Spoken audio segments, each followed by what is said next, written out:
Leader McConnell, Speaker Ryan,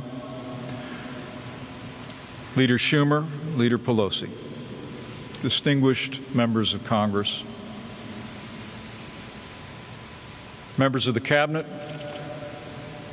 members of our armed forces, and honored guests, and most of all,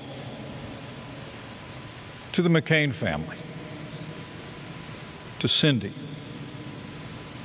his children, and Mrs. Roberta McCain. It is deeply humbling to stand before you today at the United States Capitol to commemorate the life and service of an American patriot, Senator John McCain. The President asked me to be here on behalf of a grateful nation to pay a debt of honor and respect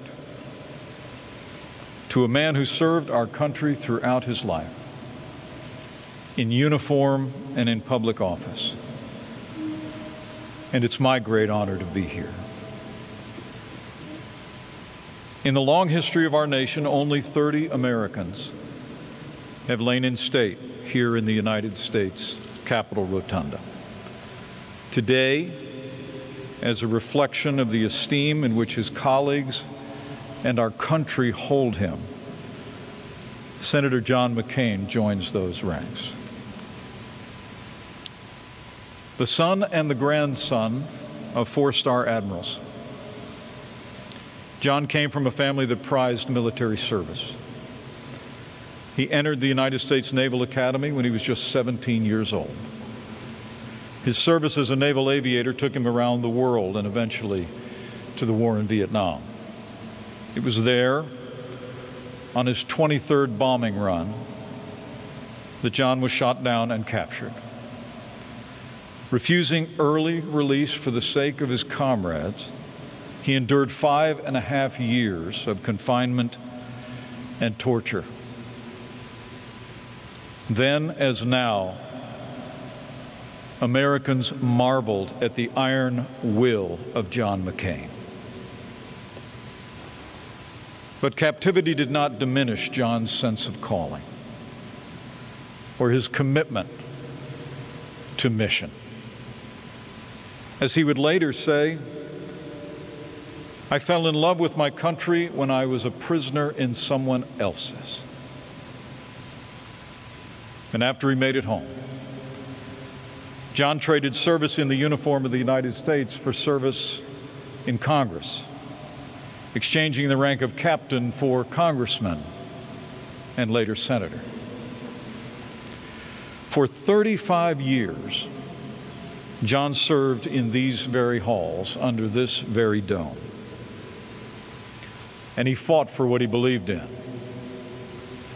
In my years in Congress and as vice president, we didn't always agree either, and he almost always noticed.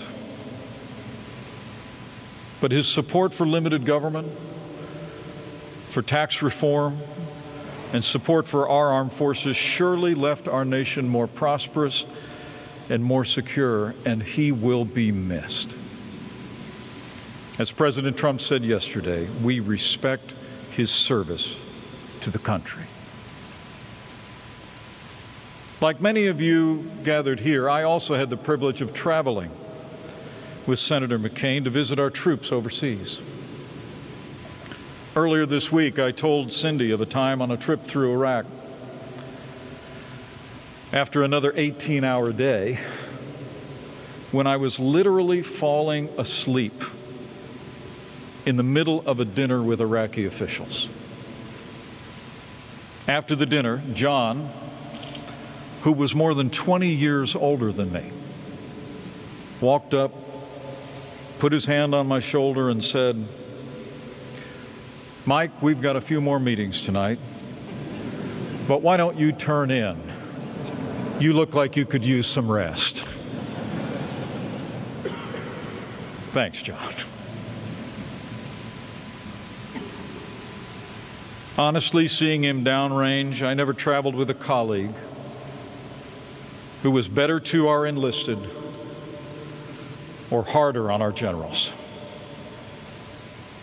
John McCain loved the men and women who served in the uniform of the United States, and he was a champion of our armed forces throughout his career.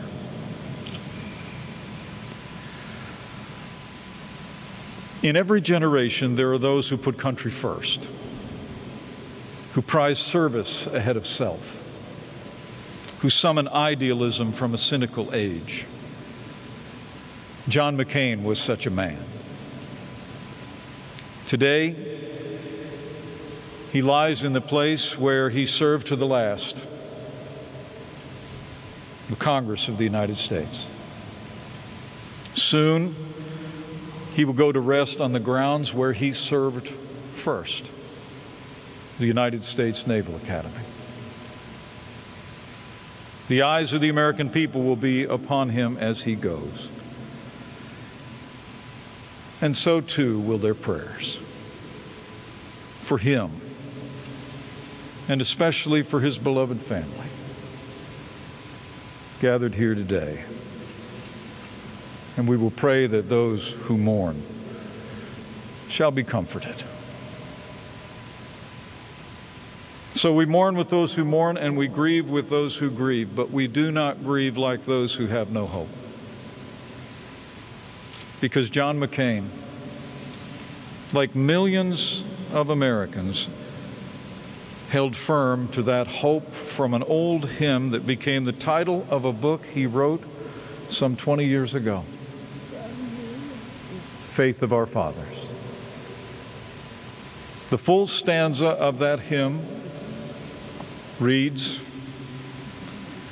"Faith of our fathers living still, in spite of dungeon, fire, and sword. Oh, how our hearts beat high with joy whene'er we hear that glorious word." John McCain held firm to that faith, the faith of his fathers, through dungeons, fire, and sword. And he held fast to his faith in America through 6 decades of service. We gather here today to honor an American patriot, served a cause greater than himself. And we gather here remembering a man who knew how he wanted to be remembered. And so let me say to all those gathered and his beloved family, on behalf of a grateful nation, we will ever remember that John McCain served his country, and John McCain served his country honorably. May God bless the memory of John McCain. May God comfort his family and friends. And may God continue to bless the United States of America.